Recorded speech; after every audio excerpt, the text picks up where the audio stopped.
하박국 1장 1절에서 11절까지 말씀 한 절씩 교독하도록 하겠습니다. 선지자 하박국이 묵시로 받은 경고라.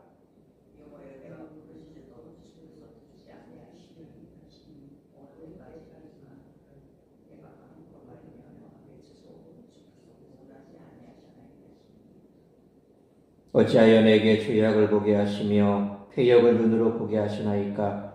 겁탈과 강포가 내 앞에 있고 변론과 분쟁이 일어났나이다.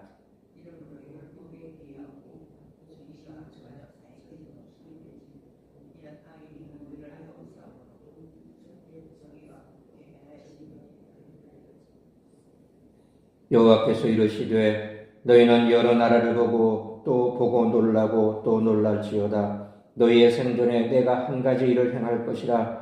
누가 너희에게 말할지라도 너희가 믿지 아니하리라.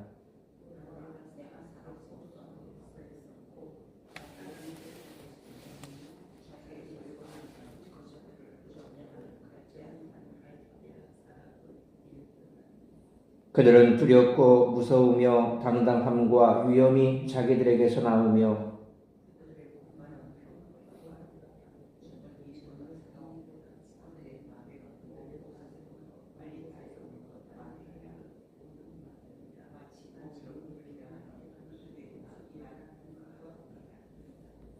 그들은 다 강포를 행하러 오는데 앞을 향하여 나아가며 사람을 사로잡아 모으기를 모래같이 많이 할 것이요.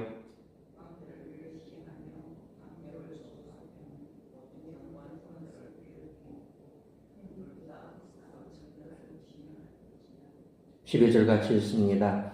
그들은 자기들의 힘을 자기들의 신으로 삼는 자들이라. 이에 바람같이 급히 몰아치나니 행하여 범죄하니라. 아멘.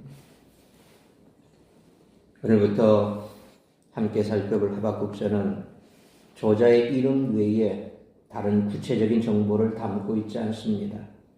그러나 오늘 본문의 내용을 보면 시대적 배경이 아수르의 멸망과 바벨론의 유다 침략 시기인 주전 615년부터 598년 사이임을 알 수 있습니다.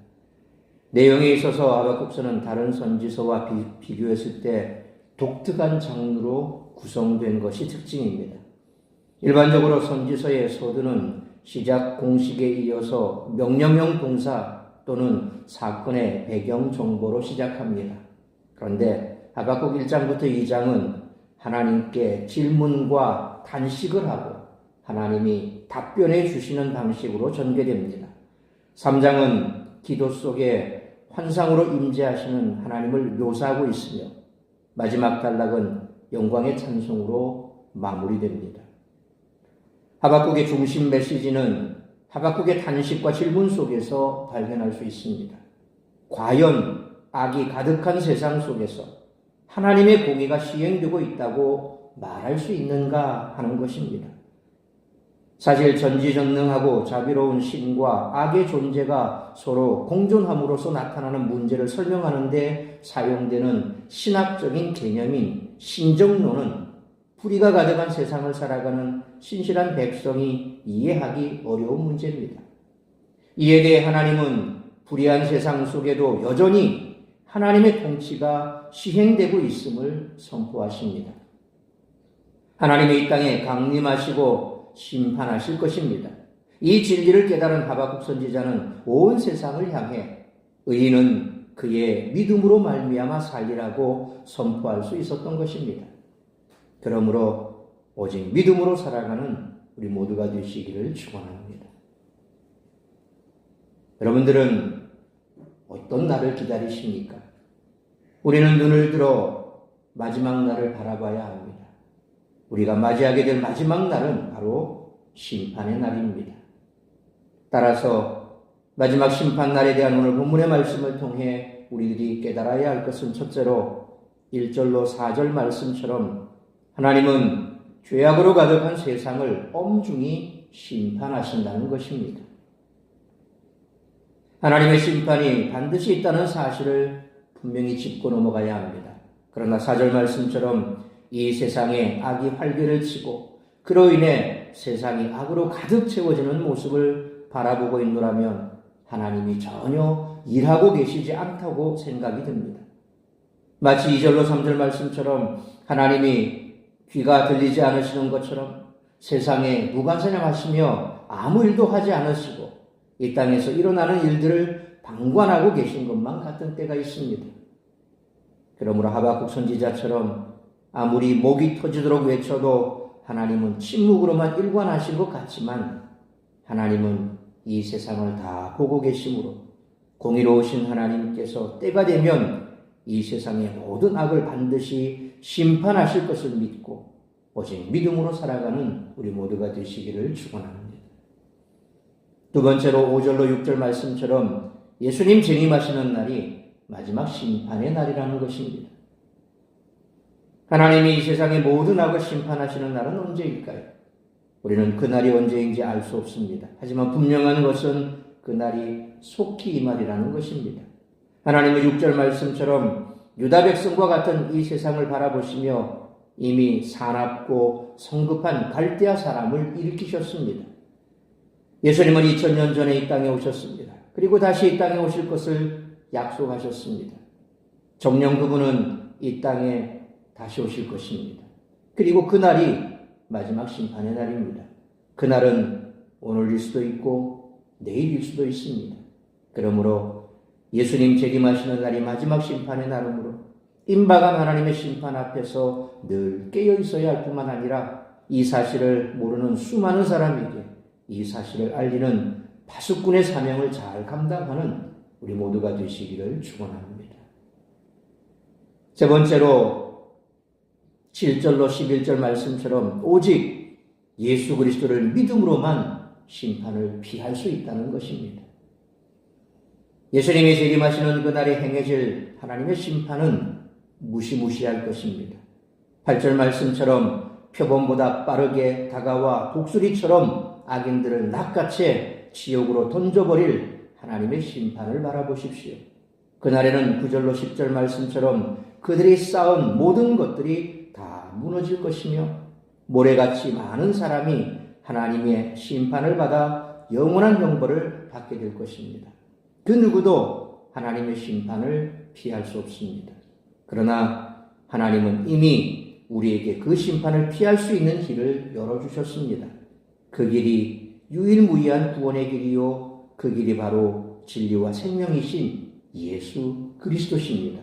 그러므로 요한복음 14장 6절에 예수께서는 이르시되 내가 곧 길이요 진리요 생명이니 나로 말미암지 않고는 아버지께로 올 자가 없느니라라는 말씀처럼 오직 예수 그리스도를 믿음으로 의롭게 된 자만이 하나님의 심판을 피해 지옥이 아닌 천국에 갈 수 있기에 끝까지 예수 그리스도를 믿는 믿음으로 구원받는 우리 모두가 되시기를 축원합니다. 사랑하는 성도 여러분, 다가오는 하나님의 심판을 분명히 인식하시기 바랍니다. 그리고 예수 그리스도를 믿음으로 그 심판을 꼭 피하시기 바랍니다.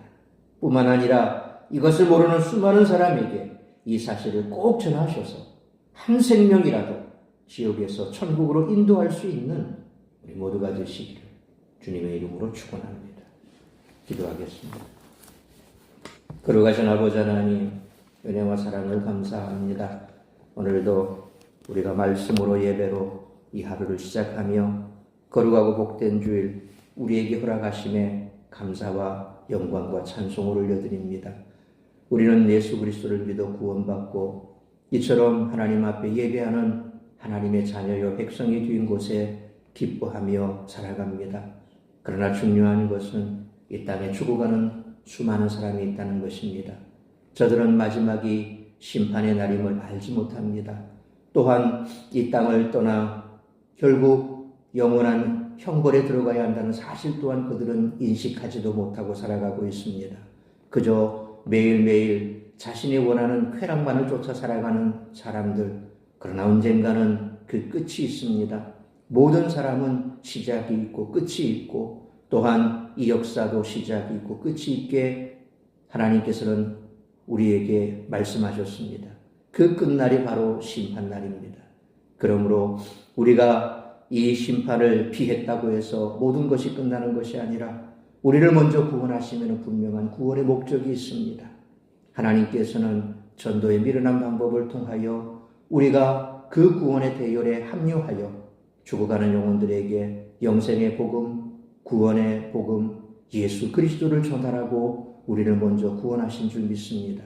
그러므로 때를 얻든 못 얻든 이 구원의 복음을 전하는 것이 우리의 사명이요, 파수꾼이 그 사명을 감당하지 못한다면 그 핏값은 묻겠다고 분명 말씀하신 것처럼 주님 앞에서는 그날까지 이처럼 파수꾼의 사명을 잘 감당하고 죽어가는 한 영혼이라도 주께로 구원하는 귀하고 복된 사명 잘 감당하는 우리 모두가 되게 하여 주옵소서. 오늘도 거룩하고 복된 주일 우리가 주님 앞에 나와 예배하고 또한 우리가 주님의 그 은혜와 우리에게 베푸신 구원의 은혜에 감사하며 예배하고 오늘도 성도의 교제 가운데 기쁨을 나누며 흩어져 세상 가운데 우리에게 주어진 이 귀하고 복된 복음 증거 사명에 최선을 다하는 우리 모든 성도들이 될 수 있기를 원합니다. 인생에 있어 끝날이 있고 또 이 역사에 끝날이 있고 그래서 모든 것이 끝이 있습니다. 그 끝날 주님 앞에 섰을 때 칭찬받을지 책망받을지 그것은 오늘을 살아가는 우리의 삶의 자세인 줄 믿습니다. 오늘도 우리가 주님 앞에 기쁨으로 예배하고 또한 다시 한번 말씀 앞에서 우리의 사명을 굳건히 세워서 주님 앞에 칭찬받는 영생에 들어가는 우리 모든 성도들이 될 수 있기를 간절히 빌고 소원하오며 이 모든 말씀 우리 주 예수 그리스도의 이름으로 기도하옵나이다. 아멘.